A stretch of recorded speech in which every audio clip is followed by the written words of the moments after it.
Hello everyone, next topic is Ohm's law. Ohm's law की है। According to this law the current flowing through the conductor is directly proportional to the potential difference.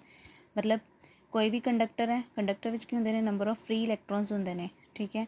तो obviously वो जो current flow करेगा, ठीक है। अगर असी कंडक्टर कोई कंडक्टर कंसिडर कर लें, मान लो असी कोई कंडक्टर ले लिया, उस कंडक्टर में असी पोटेंशियल डिफरेंस अप्लाई करना है, मतलब उन्होंने असी करांगे बैटरी नाल कनैक्ट करांगे। अगर पोटेंशियल डिफरेंस अप्लाई करते पे हैं तो ऑबवियसली असी की लगावांगे, बैटरी लगावांगे, ठीक है।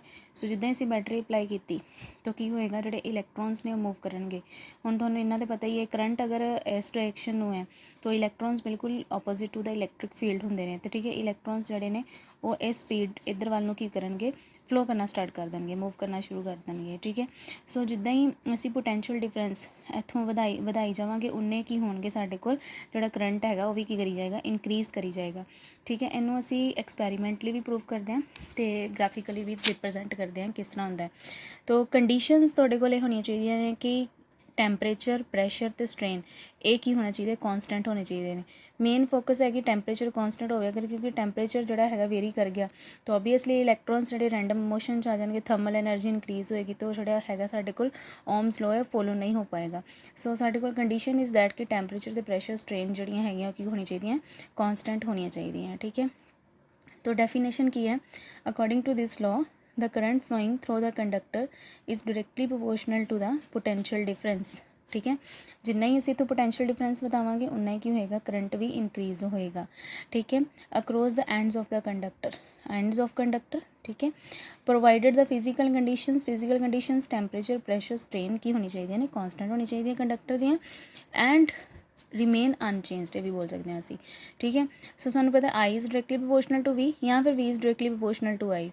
तो इत्थे असी प्रोपोर्शनैलिटी खत्म करके एक फैक्टर जोड़ा है कंसिडर करते हैं, that is R. R is known as the constant of proportionality and it is known as the electrical resistance of the conductor, ठीक है। ਹੁਣ ਜਿਹੜਾ ਆਰ ਜਿਹੜਾ ਆਪਣੇ ਕੋਲ ਕੌਂਸਟੈਂਟ ਆਫ ਪ੍ਰਪੋਰਸ਼ਨੈਲਿਟੀ ਆਈ ਹੈ, ਇਹ ਡਿਪੈਂਡ ਕਰਦਾ ਮਟੀਰੀਅਲ ਦੇ ਨੇਚਰ ਦੇ ਉੱਤੇ। ਇਹ ਜਿਹੜਾ ਹੈਗਾ डिपेंड करता डिमेंशनस से, टैंपरेचर से, बट वी और आई तो डिपेंड नहीं करता। ਹੁਣ ਇਹਨੂੰ ਥੋੜ੍ਹਾ ਜਿਹਾ ਸਮਝਦੇ ਹਾਂ ਕੀ ਐਕਚੁਅਲੀ ਹੈ, ਕੀ ਹੈ, ਇਹ ਕਿੱਦਾਂ ਆਇਆ, ਠੀਕ ਹੈ। ਸੋ ਓਮਿਕ, ਇਹਦੇ ਲਈ ਅਸੀਂ ਓਮਿਕ ਸਰਕਿਟਸ ਜਿਹੜੇ ਹੈਗੇ ਨੇ ਉਹ ਲਵਾਂਗੇ, ਉਹ ਵਾਲੇ ਸਰਕਿਟ ਜਿਹੜੇ ਓਮਸ ਲੋ ਨੂੰ ਓਬੇ ਕਰਨਗੇ, ਉਹ ਕਿਹੜੇ ਹੋਣਗੇ, ਓਮਿਕ ਸਰਕਿਟਸ ਹੋਣਗੇ। ਫੋਰ ਐਗਜ਼ਾਮਪਲ ਕੋਈ ਮੈਟਲ ਲੈ ਲਓ, ਠੀਕ ਹੈ। ਕਰੈਕਟਰਿਸਟਿਕਸ ਕਿਸ ਤਰ੍ਹਾਂ ਦੀਆਂ ਹੋਣਗੀਆਂ, ਦੇਖੋ ਜਿਹੜਾ ਸਾਡੇ ਕੋਲ ਗ੍ਰਾਫ ਬਣੇਗਾ, ਓਬਵੀਅਸਲੀ ਅਸੀਂ ਤਾਂ ਪੜ੍ਹਿਆ I is directly proportional to V, जितना ही करंट ਵਧਾਵਾਂਗੇ ਉਹਨਾਂ ਨਾਲ पोटेंशियल डिफरेंस भी इंक्रीज़ होना, या फिर पोटेंशियल डिफरेंस वी दे इन चेंज होने के नाल आई भी चेंज होएगा, ठीक है। तो फॉर एग्जाम्पल मान लो असी पोटेंशियल डिफरेंस इत्थे दिता है 3 वोल्ट, फिर असी दिता 6, फिर 9, फिर इस तरह ही 12। इधरों असी साडे कोल करंट की वैल्यू 3 तो 2 आ गई है, 6 दिता 4 आ गई, 9 दिता 6 आ गई, दैन साडे कोल 8 आ गई। मतलब करंट जिहड़ा हैगा इस तरह जिहड़ा चेंज हो रहा है with changing the potential difference, ठीक है। तो देखो हुण इहदे लई असीं ग्राफ ड्रॉ कर लैने, जिद्दां फॉर एग्जाम्पल असीं इत्थे कोई ग्राफ बना लैने, इधर वाली साइड लै लो वी लै लो, इधर वाली साइड लै लो आई लै लो, ठीक है। सो जिद्दां ही असीं वी पहले कितना हैगा 3 वोल्ट दिता, इधर 3 दिता, इधरों 2 वैल्यू आ गई, इदां ही 6 दिता, इधरों 4 आ गई, इधरों आपां फिर दोबारा 9 दिता, इधरों सानू 6 मिल गया, उस तो बाद असी 12 दिता, दैन सानू 8 मिल गया। तो अगर आप पॉइंट्स में असी मिलाइए तो सानू की मिलेगी, एक स्ट्रेट लाइन मिलेगी, ठीक है। सो स्ट्रेट लाइन है, इट मीनस कि जो रिलेशन किहड़ा आ गया तुहाडे कोल प्रपोर्शनैलिटी का रिलेशन है वो आ जाएगा, ठीक है। ये तुहाडे कोल हो गया कि जिहड़ियां ओमिक सर्किट्स जिहड़ियां ओम्स लॉ नूं ओबे करदे आ, जिद्दां ही पोटेंशियल डिफरेंस वधांदे आ उदां ही करंट भी इनक्रीज़ हुंदा है। अगर बच्चे इत्थे देखो हाँ रीडिंग सी ना साडे कोल 3, 6, 9, 12, उधरों 2, 4, 6, 8, अगर साडे कोल इत्थे 8 नहीं आंदा, कुछ होर वैल्यूज़ आ जांदियां, मान लो 11 वैल्यू आ जाती है, तो 11 दे नाल इत्थे स्ट्रेट लाइन नहीं बन पाएगा। तो 11 किते होर जिहड़ा हैगा, मान लो 11 जिहड़ा आई दी वैल्यू है वो इत्थे आ गई, आई तुहानूं इत्थे 11 दी वैल्यू इधरों मिल गई है, वो इत्थे मिल गई, उधरों पोटेंशियल तुहानूं अलग है किते होर, तो आ पॉइंट तुहानूं इत्थे मिलदा पिया। अगर यह पॉइंट इत्थे मिलदा पिया, इट मीनस तुहानूं ये कोई कर्व शेप बन जाएगी, ये स्ट्रेट लाइन नहीं बनेगी, तो की करेगा, ओम्स लॉ नूं फॉलो नहीं करेगा, ठीक है। सो स्ट्रेट लाइन होएगी दैन ही ओम्स लॉ की होएगा फॉलो होएगा। हुण देखो स्लोप किस तरह कैलकुलेट करनी, जिहड़ी इहदी स्लोप हैगी है वो रजिस्टेंस ते इक्वल हुंदी है, ठीक है, गल याद रखनी है। हुण स्लोप असीं कैलकुलेट किस तरह करांगे, मान लो साडे कोल इत्थे असीं कैलकुलेट करते हैं आ जिहड़ा एंगल जिहड़ा होएगा थीटा, हमेशा लैना असी करंट के नाल है, याद रखना है, ठीक है। करंट के नाल असी एंगल की लैना, थीटा लैना। तो असी टैन थीटा जिहड़ा हैगा इहनूं यूज़ करके स्लोप फाइंड आउट करते हैं, ठीक है। तो स्लोप फाइंड करन दे लई असी की करते हैं, इत्थे एक परपेंडिकुलर ड्रॉ करते हैं, ठीक है। मान लो असी इन्नी जिहड़ी हैगी स्लोप असी कैलकुलेट करनी है, तो परपेंडिकुलर ड्रॉ करांगे, तो आह एंगल थीटा है, तो ये भी अल्टरनेटिव एंगल है भी थीटा आ जाएगा।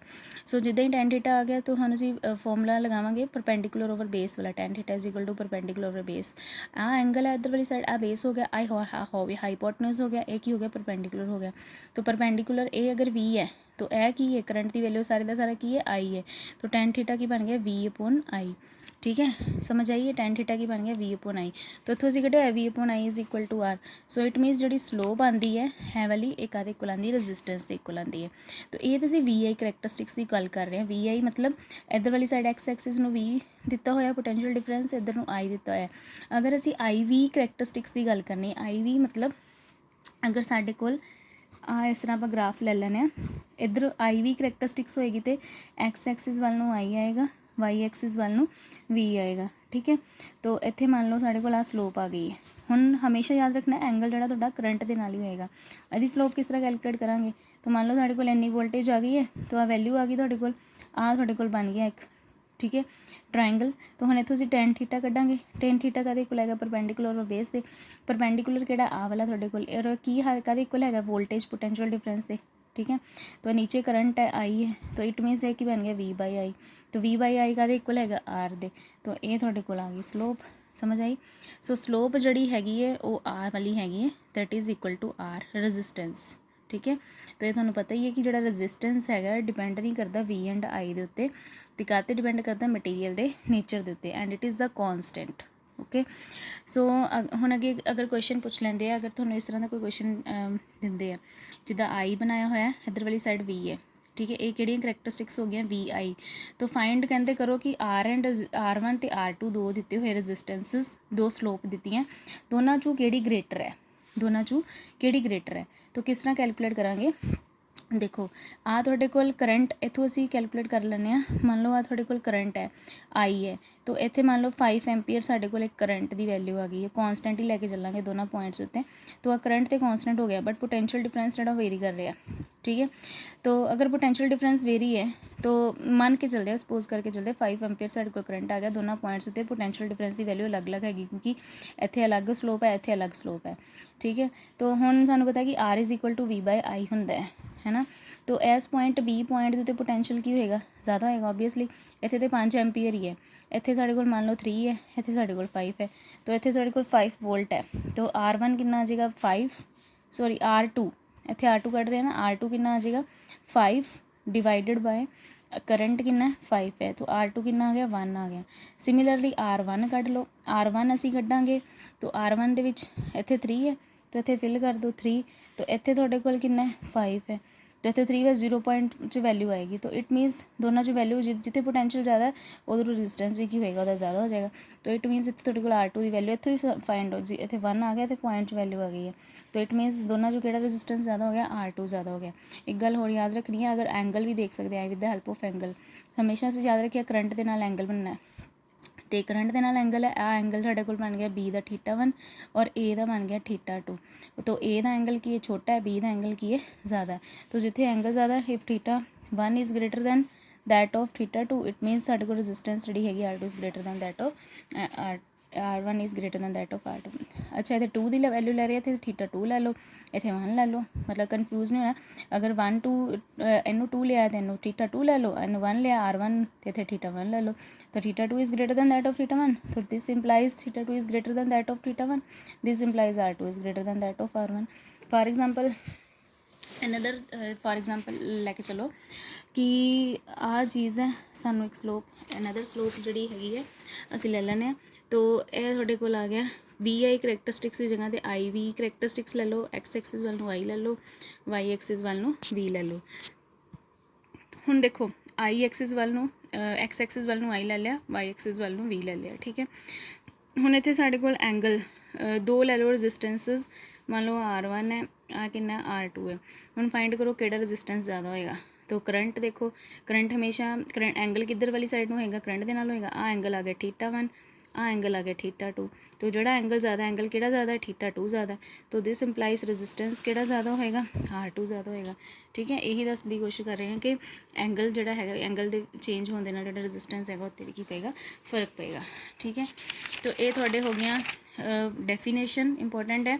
दैन ओमिक सर्किट्स विच समझना है जस्ट कि स्लोप किस तरह आई है, बाकी थोड़ा स्लोप पता होनी चाहिए। tan theta is equal to V/I is equal to R, resistance के इक्वल होंगे आ स्लोप है। ठीक है, और बाकी ये क्वेश्चंस जोड़े आ सकते हैं। नैक्सट है non ohmic circuits. Non ohmic circuits जोड़े वो वाले सर्किट होंगे जोड़े ओम्स लॉ नू फॉलो नहीं करते हैं। फॉर एग्जाम्पल अगर टैंपरेचर भी साढ़े कोल कंडीशन कॉन्सटेंट नहीं रख पाए हैं तो कंडक्टर्स के विच की होएगा, इलैक्ट्रॉन्स जोड़े है बहुत ज़्यादा कनेटिक एनर्जी आ जाएगी, थर्मल एनर्जी इंक्रीज़ हो जाएगी, और उत्थे कितने ना कितने पॉइंट जाके V is not directly proportional to I नहीं आ पाएगा। तो इट मीनस वो जोड़े थोड़े कोल सर्किट्स किहड़े होणगे, नॉन ओमिक सर्किट होणगे। फॉर एग्जाम्पल सैमी कंडक्टर्स तुसीं पढ़ोगे। ठीक है, सैमी कंडक्टर्स बहुत सारे तुसीं इक्विपमेंट्स जोड़े है ने अपरेटस जोड़े वो स्टडी करोगे, जिद्दां डायोड्स वगैरह हो गए, वो थोड़े कोल की होणगे नॉन ओमिक सर्किट्स होणगे। अगे वेरीफिकेशन ऑफ ओम्स लॉ है, ਇਹਦਾ ਅਸੀਂ एक्सपैरीमेंट करांगे। ठीक है, एक्सपैरीमेंट ਦੇ ਵਿੱਚ ਕੀ ਕਰਨਾ ਹੁੰਦਾ ਹੈ, ਵਜੇ देखो आ कंडक्टर ले लेना, XY कंडक्टर है, इत्थों ਅਸੀਂ पोटेंशियल डिफरेंस ਜਿਹੜਾ ਹੈਗਾ V ਇਹਨੂੰ ਜਿਹੜਾ वोल्टमीटर है मतलब पोटेंशियल डिफरेंस V अप्लाई करांगे, तो वोल्टमीटर ਇਹਦੇ पैरेलल च लगावांगे, कंडक्टर याद रखना हमेशा पैरेलल च लगे।